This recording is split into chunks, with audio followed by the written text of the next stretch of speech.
కనకపు సింహాసనమున శునకమును కూర్చుండబెట్టి శుభలగ్నమునం. గిది ఎన్నడో చిన్నప్పుడు చదువుకున్న పద్యం కదా. అయితే ఇప్పటికి కూడా జనాలు బాగానే వాడుతుర్రులా. గీ చేపట్టు వచ్చిన కాంచెలు అయితే ఏ ఊరికి పోయినా గిదే పద్యాన్ని యాద్ చేస్తుర్రు. అసలు ఎవరి గురించి మాట్లాడుకుంటుర్రో నన్ను అడగద్దు, నేను చెప్పద్దు, మీకే తెలవాలి. సరే సరే నేను మాట్లాడేది గవాల ముచ్చట కాదు కానీ, అయితే ఆ పద్యంలో చెప్పినట్టు ఒక కుక్క గారు నిజంగానే సింహాసనం మీద కూర్చున్నదోల్లా సర్పంచ్ కూడా అయిందట.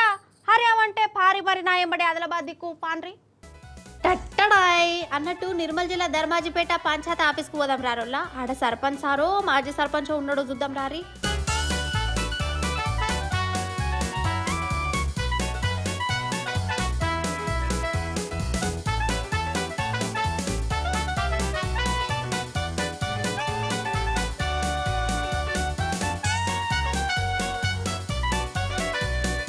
అబ్బర బిడ్డ చూసినావా కుక్క గారు కుర్చీలు ఎంత దర్జా కూర్చున్నారో.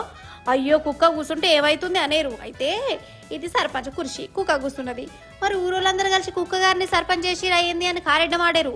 అసలైతే ఈ కుక్కనే ఊరోళ్ళతో కారెడ్డం ఆడింది. ఈ చేయి పాట వచ్చినాక సర్పంచ్ ఎన్నికలు ఇంకా పెట్టలే కదా. ఊర్లలో ఏడు పని గానే ఆగిపోయింది. సర్పంచ్ కుర్చీ ఏమో ఖాళీగా ఉన్నది. ఇక ఈ ధర్మాజిపేట ఊరోళ్ళు పంచాయత్ ఆఫీసులో ఏదో మీటింగ్ పెట్టేందుకు వచ్చిర్రు. ఇక ఊరు పెద్ద మనిషి లెక్క ఈ కుక్కనే సర్పంచ్ లెక్క కుర్చీలో కూర్చున్నది అన్నట్టు. ఇంకేమున్నది, ఊరికి సర్పంచ్ లేకున్నా కుక్కనన్న సర్పంచ్ కుర్చీలో కూర్చొని ఊరి పెద్ద అయిపోయింది పాటు అని నవ్వుకుంటుర్రు.